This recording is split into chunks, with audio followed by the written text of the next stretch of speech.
ரொம்ப சந்தோஷமா இருக்குது, வாழ்த்துக்கள். ஆனா இப்ப இந்த போஸ்டர் பார்த்தா இப்பெல்லாம் மேல் சாவனிசம் போய் ஃபீமேல் சாவனிசம் வந்துருச்சோ அப்படிங்கிற பயம் வருது. அவருக்கு வந்து லேடிஸ் சப்போர்ட் ஏதோ ஒன்று பண்ற மாதிரி, அது உங்களுக்கு ஏதாவது தோணுச்சு அந்த மாதிரி? கண்டிப்பா கிடையாது. நீங்க வந்து எல்லா வார்த்தைக்கு நடுவுல ஒரு காமர் போட்டு ஒரு அண்டர்லைன் குடுத்துட்டு கேப்பிட்டல் லெட்டர்ஸ்ல பார்த்தீங்கன்னா, நீங்க எந்த பார்வையில பார்க்கணும்னு ஆசைப்படுறீங்களோ, அந்த வகையில தான் உங்களுக்கு தெரியும். எனக்கு இது ஒரு என்டர்டெய்னிங்கா தெரிஞ்சது. அப்படிதான் நான் பார்க்குறேன். மேடம் மேடம் இங்க மேடம் நீங்க படம் பார்த்துட்டீங்களா? சுந்தர் சி சார் படம் பார்த்துறாரு. ஏன்னா அவர் படம் பார்த்தா எதுவா இருந்தாலும் ஓப்பனா சொல்லிடுவாரு. படம் பார்த்து என்ன கமெண்ட் கொடுத்தாங்க? படம் நான் தான் பார்த்துருக்கேன். எங்க அது சுந்தர் சி டைட்டில் பேர் இருக்கா? அவர் பார்த்தாரான்னு கேட்டேன். இல்ல, அவர் இன்னும் பார்க்கல. அதுதான் சொல்றேன். இந்த படம் வந்து அனந்த சுந்தரோடைய படம், அஸ்வின் கந்தசாமியோட படம். நாங்க வெளியில இருந்து என் பேர் இருக்கு, அவனி இருக்கிறதுனால என் பேர் இருக்கு. ப்ராபப்ளி அந்த அவனி மூவிஸ் நெக்ஸ்ட் வரும்போது as a ப்ரொடியூசர் என் பேர் கூட இருக்காது. அவங்க மட்டும்தான் அவந்திக் இல்ல.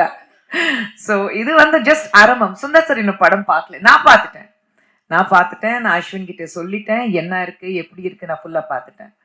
ஸோ அதான் சொன்னேன், நான் அவ்வளோ கான்ஃபிடென்ட்டா இங்க உட்காந்து பேசுறேன்னா நிச்சயமாக ஒரு கான்ஃபிடென்ட் இது வந்து ஒரு பேங்க் ரோலிங் ஒரு சினிமா இருக்கும்னு எனக்கு ஒரு மிகப்பெரிய நம்பிக்கை இருக்கு. மேடம் 2026 முக்கியமான வருஷமா இருக்கு. பெரிய பொண்ணு ஆரம்பம் படத்துல ஹீரோயின் ஆகிறாங்க, சின்ன பொண்ணு கிரியேட்டிவ் ப்ரொடியூசர் ஆகிறாங்க. இது எப்படி ஃபீல் பண்ணுவீங்க? 2 பொண்ணு வந்து நீங்க இருக்கும்போது சார் படம் பண்ணிட்டு இருக்கும்போது அவ்வளவு இதா வந்து அடுத்த தலைமுறையா வராங்க, என்ன அட்வைஸ் பண்றீங்க 2 பேரும்? மீனாட்சி சார், பசங்களுக்கு இப்போ அட்வைஸே தேவையில்லை. நம்ம தான் அவங்க கிட்ட கத்துக்க வேண்டிய பல விஷயங்கள் இருக்கு. நம்ம தாட்ஸ் கொஞ்சம் பழைய தாட்ஸ் இருக்கும், இப்படிதான் இருக்கணும் இப்படிதான் இருக்குன்னா ப்ராபப்ளி நானும் சுந்தர் சார் இன்னி வரைக்கும் சக்சஸ்ஃபுல்லா இருக்கும் இல்லை அவர் ஆஸ் அ டைரக்டர் நான் ஆஸ் அ ப்ரொடியூசர்னா இந்த மாதிரி ஒரு யங் மைண்ட்ஸோடைய அவங்களுடைய தாட் எடுத்துட்டு அவங்களுக்கு தெரியும் இப்போ இருக்குது ஜென்ரேஷனுக்கு என்ன வேணும். ஏன்னா they are the cinema going crowd இல்லைங்க. ஸோ அவங்க கிட்ட தெரிஞ்சுக்கிட்டு கத்துக்க வேண்டியது விஷயங்கள் நிறைய இருக்கு. ஸோ இந்த நான் தான் சொன்னேன் நான் பேசும்போது ஒரு தாயும் தந்தையுங்கிறது முறையில எங்களுக்கு பெருமை ரொம்ப இருக்கு. பெரிய பாப்பா வந்து மலையாள படத்துல அறிமுகமானா, இப்போ தமிழ்ல 2 படம் சைன் பண்ணியிருக்கா, டெய்லி கதை கேட்டுட்டு இருக்கா. அவ வந்து நான் எந்த மாதிரி படங்கள் பண்ணணும் எனக்கு தெரியும், அப்படிதான் நான் பண்ணுவேன். அதே மாதிரி இவ்வளவும் வந்து தெளிவா இருக்கா. நீங்க இது மட்டும் தான் பாக்குறீங்க, நான் உங்களுக்கே தெரியும் மீசை முறுக்கும் ப்ரொடியூஸ் பண்ணிட்டு முடிச்சுட்டா. அண்ட் இன்னும் கதை டெய்லி இவ உட்காந்துட்டு கதை நரேஷன் எல்லாம் கேட்டுட்டு இருக்கா. ஸோ பசங்க ரொம்ப இண்டிபெண்டா இருக்காங்க. ஸோ சரியான பாதையில இருக்காங்க. அது பார்க்கும்போது நானும் சுந்தர் சார் ரொம்ப சந்தோஷமா இருக்கோம். எங்களுக்கு ஒரு பெருமை, எங்க மகள்கள் வந்து 2 பேரும் அவங்கவுங்க தேர்ந்தெடுத்த துறையில சக்சஸ்ஃபுல் ஆகணுங்கிறதுக்காக உழைக்கிறாங்க. அப்பா அம்மா பேர் இருக்கு, அதனால்தான் எங்களுக்கு வந்து ஈஸியா இருக்குங்கிறது கிடையாது. அந்த பேர் காப்பாத்துறதுக்காக தனிப்பட்ட முறையிலே நாங்க எவ்வளவு உழைக்கணும் அந்த அளவுக்கு உழைக்கிறதுக்கு தயாரா இருக்காங்க. ஸோ அதை பார்க்கும்போது எனக்கு ரொம்ப பெருமையா இருக்கு. மேடம் நீ ஜெயச்சந்திரன் பேசுறேன். இப்போ நீங்க நிறைய படங்கள் பண்ணிட்டீங்க, அரசியலில் வந்துட்டீங்க, அது வேற விஷயம். பட் நீங்க டைரக்டரோட போய் பாருங்க, நீங்க இன்னும் படம் நடிக்கலாம், டைரக்ட் பண்ணலாம், அந்த மாதிரி ஐடியா இருக்கா? படங்கள் குறைச்சிட்டீங்க, டைரக்ட் பண்ற ஐடியாவும் இருக்கா இல்லையான்னு தெரியல. படங்கள் ப்ரொடியூஸ் பண்ணுறது இப்போ பொண்ணுகிட்ட விட்டுட்டீங்க. இப்போ அடுத்த கட்டமா நீங்க என்ன பண்ணலாம்னு முடிவு பண்ணிருக்கீங்க? சார் 2 பெண் குழந்தைங்க இருக்கு சார், அவங்கள பார்த்துக்கணும்.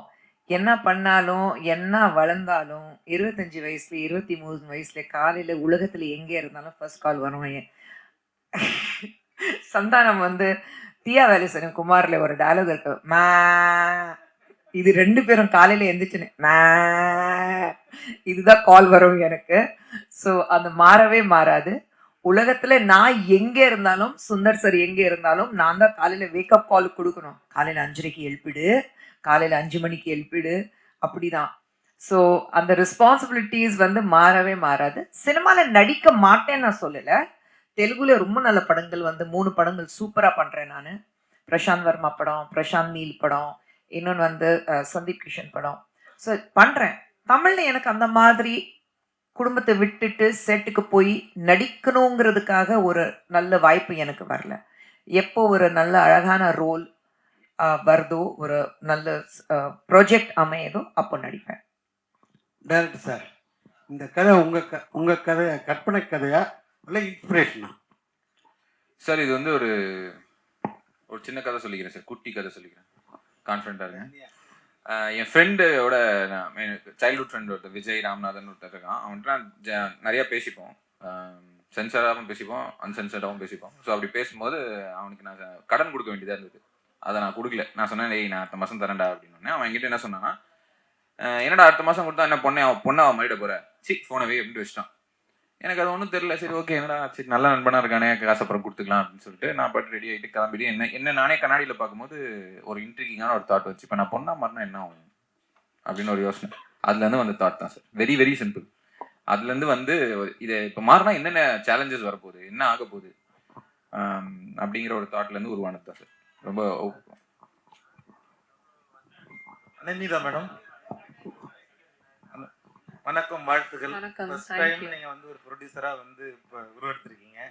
இப்போ நீங்க அடுத்த கட்டத்துக்கு வந்து நீங்க உங்க அப்பா அம்மா மாதிரி எந்த அளவுக்கு நீங்க உங்க ப்ரொடக்ஷனை கொண்டு போக போறீங்க, என்னென்ன மாதிரி ஐடியா வச்சிருக்கீங்க, யங் டைரக்டர்ஸுக்கு நீங்க வாய்ப்பு கொடுப்பீங்களா, கதையெல்லாம் கேட்டுட்டு இருக்கீங்களா? சார், அவ்னி மூவிஸ்ல அப்பா அம்மா 2 பேரும் ஒரு ட்ரேட்மார்க்னு சொல்ல மாட்டேன், பட் யங் டைரக்டர்ஸ்க்கு தான் வாய்ப்பு கொடுத்து வாழ்க்கை கொடுக்குற மாதிரி பண்ணியிருக்காங்க. நான் இப்போ நியூ கமர்ஸ்க்கு சான்ஸ் தரேன்னா அவங்களோட நரேஷன் கேட்குறேன்னா, ஏன்னா அப்பா அம்மா அப்படி தான் சொல்லி கொடுத்துருக்காங்க எனக்கு, டு கிவ் எவ்ரி ஒன். எனக்குன்னு ஒரு மேடை அமைஞ்சிருச்சு, எனக்குன்னு ஒரு வாழ்க்கை அமைஞ்சிருச்சு எனக்கு. இப்போ to help others get that life, அது ரெஸ்பான்சிபிலிட்டியாக நான் பார்க்குறேன். எனக்கு ஐடியாஸ்னா எனக்கு there's one problem. எனக்கு ஆன் டிமாண்ட் என்னால் க்ரியேட்டிவாக இருக்க முடியாது. நான் எழுதுவேன், கதை எழுதுவேன், ஆனால் யாரோ வந்து சரி அடுத்த மாதம் எழுதிட்டா அப்படின்னா எனக்கு வராது. But I like to be creatively involved in the process of film making. Because நான் வளர்ந்தது நான் பிறந்ததுலேருந்தே சினிமா மட்டும்தான் பார்த்துருக்கேன். எனக்கு வேற ஒன்றுமே தெரியாது என் லைஃப்பில். நான் படித்ததும் அதுதான். I will be creatively involve. நான் எந்த படம் பண்ணாலும் க்ரியேட்டிவ்லி ஒரு அளவுக்கு நான் என்னோட இன்வால்வ்மெண்ட் இருக்கும். But that's because I have that faith in my self. Fortunately நான் ஒர்க் பண்ணுற டைரக்டர்ஸ்க்கும் என் மேலே அந்த ஃபேத் இருக்குது. யா சார், நான் இப்போ I've signed another newcomer director எங்கள் நெக்ஸ்ட் ஃபிலிம்க்கு. அந்த அனௌன்ஸ்மெண்ட்டும் கூடி சீக்கிரம் வரும். அதுக்கும் நீங்கள் வந்து சப்போர்ட் பண்ணுவீங்கன்னு நம்புகிறேன். யா மேம், ஒரு நேற்று வந்து நீங்கள் வந்து முதல்வரை சந்திச்சிருக்கீங்க. இல்லை இல்லை, அரசியல் இல்லை, கேள்வி சம்மந்தம் தான். இன்றைக்கே வந்து 5 ஷோ அப்படின்னு ஆக்கியிருக்காங்க. உங்கள் படமும் ரிலீஸ் ஆகுது.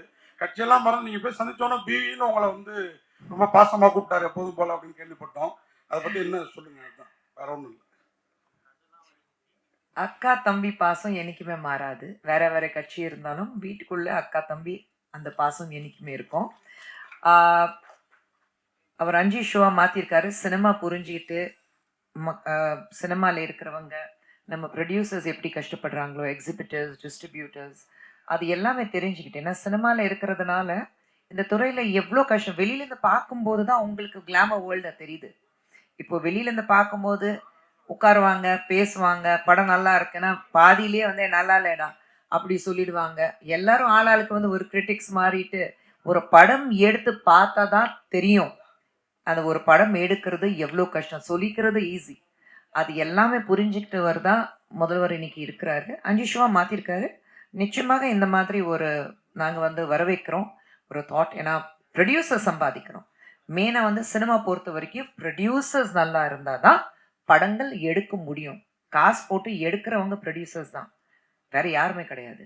ஸோ ப்ரொடியூசர்ஸ் இருந்தால் தான், அதுவும் ப்ரொடியூசர் சம்பாதிக்க முடிஞ்சாதான், அவங்களுக்கு லாபம் வந்தால் தான் அடுத்த படத்தை எடுப்பார்.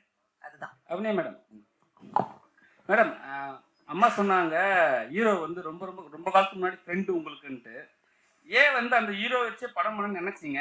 யாராவது ப்ரெஷர் பண்ணாங்களா, இல்லை நீங்களே வந்து அடுத்த படத்துக்குலாம் வந்து அவர் தான் ஹீரோவா? சார், இதுக்கு ஆக்சுவலி 2 வகையில் நான் பதில் கொடுக்கலாம். ஒன்று, நானும் சந்தோஷம் மீட் பண்ணதுலேருந்து அம்மா சொன்ன மாதிரி ஃபர்ஸ்ட் எனக்கு அவரை சுத்தமாக பிடிக்காது. நாங்கள் மீட் பண்ணி ஃப்ரெண்ட்ஸ் ஆனதுலேருந்து இத்தனை வருஷமாக நாங்கள் 2 பேரும் பேசிகிட்டு இருக்க ஒரே ஒரு ஷேர்ட் கனவு, அழுதுருவேன், நான் படம் ப்ரொடியூஸ் பண்ணவே இவர் நடிப்பார். அது ஆக்சுவலி இது ப்ரொடக்ஷன் இல்லை, பட் கைண்ட் ஆஃப் ஒரு ஹாஃப் சர்க்கிள் மூமெண்ட் மாதிரி வந்துச்சு. ஏன்னா பொன்னியின் செல்வன் 2ல் நான் போஸ்ட் ப்ரொடக்ஷனில் ஒர்க் பண்ணேன். அதில் இவர் கரிகால்னு நடித்தார். அப்போவே ஆஃபீஸில் ஒரு ரூல் இருக்கும், ரீல் 1 அணி பார்க்கவே கூடாது, ஏன்னா வேலையே நடக்காது, உட்காந்து அழுதுட்டு இருப்பாங்க. பட் எனக்கு சந்தோஷம் தெரிஞ்சதுலேருந்து, இந்த ஃப்ரெண்ட்ஷிப் ஃபார்ம் ஆனதுலேருந்து இது எங்கள் 2 பேருக்கும் கனவாக இருந்திருக்கு. நான் டபுள் ஆக்குபென்சி ஸ்கிரிப்ட் ஃபர்ஸ்ட் என்கிட்ட வரும்போது நான் ப்ரொடக்ஷனில் அந்த பாயிண்டில் இறங்கணுங்கிற ஐடியாவே இல்லை. I knew at one point I wanted to do it. ஆனால் அந்த பாயிண்டில் பண்ணணும் இல்லை.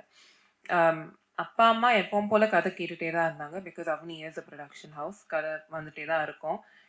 சந்தோஷ் இந்த கதை எங்ககிட்ட எடுத்துகிட்டு வந்தார். சந்தோஷ் தான் என்கிட்ட சொன்னார், இந்த மாதிரி ஒரு கதை இருக்குது, நீ கேட்குறியான்னு கேட்டார் என்கிட்ட. அகைன் எப்போவுமே யூஸ் பண்ணுற வார்த்தை தான் நானும் சொன்னேன், அம்மாவும் சொன்னாங்க, அமைறது தாங்க. நாங்கள் I think I keep saying, நானும் சந்தோஷம் நாங்கள் 2 பேரும் இதை மேனிஃபெஸ்ட் பண்ணிட்டோம். அவரோட ஃபர்ஸ்ட் படம், என்னோட ஃபர்ஸ்ட் படம். சந்தோஷ் சொல்கிறாரு, நாகூர் பிரியாணி உளுந்தூர்பேட்டை நாய்க்கு தான் போய் சேர்ந்தாங்க.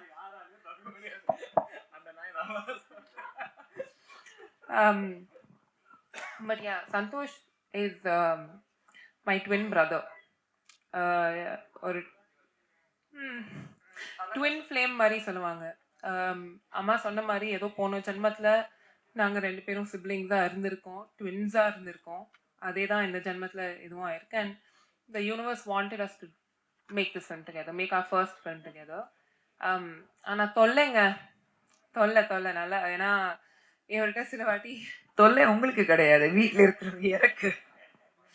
இல்லை பட் சில வாட்டி அவர்கிட்ட ஹீரோவாக பேசுகிறதா ஃப்ரெண்டாக பேசுகிறதான்னு எனக்கே தெரியல. இல்லை அவருக்குமே சரி ப்ரொடியூசர்கிட்ட பேசுகிறதா ஃப்ரெண்டு பேர், ஏன்னா அவருக்கு ப்ரொடக்ஷன் மேலேயே சில கம்ப்ளைண்ட்ஸ் இருக்கும். அவருக்கு ஏதோ கொஞ்சம் ரொம்ப இரிட்டேட்டடாக ஏதோ இருக்குன்னா, அவர் இரிட்டேட்டடாக இருக்கும்போது அவர் பேசுகிறதா அவர் ஃப்ரெண்ட் அணிக்கிட்ட. ஆனால் அவருக்கு இரிட்டேஷன் இருக்கிறது அனந்திதா சுந்தர்கிட்ட. ஸோ அவருக்கு எங்கே போய் சொல்லணும்னு தெரியாது usually. But yes sir, to answer your question, இது யாரும் என்னை ப்ரெஷர் பண்ணல. சாரி சார், அது அனௌன்ஸ்மெண்ட் வந்தால் தெரியும். அப்படி இருந்தால் சொல்லுங்க சார். இல்லை இப்போவே 2 படத்துக்கு கான்ட்ராக்ட் போட்டுட்டேன் அவர்கிட்ட. அனுதியா மேடம், அப்பாவும் ஏகப்பட்ட ஹிட் படம் கொடுத்துருக்காங்க, அம்மாவும் நிறைய ஹிட் படம் கொடுத்துருக்காங்க. நீங்க ஃபியூச்சர்ல ஒரு டைரக்ட் பண்ணா ஸ்கிரிப்ட்னா எந்த படத்தை ரீமேக் பண்ணுவீங்க? அதுல பர்டிகுலரா உங்க அப்பாவோட ஹீரோயின் கேரக்டர் இல்லைன்னா அம்மா கேரக்டர்ல உங்க சிஸ்டரை வச்சு டைரக்ட் பண்ணணும்னா என்ன படம் பண்ணுவீங்க?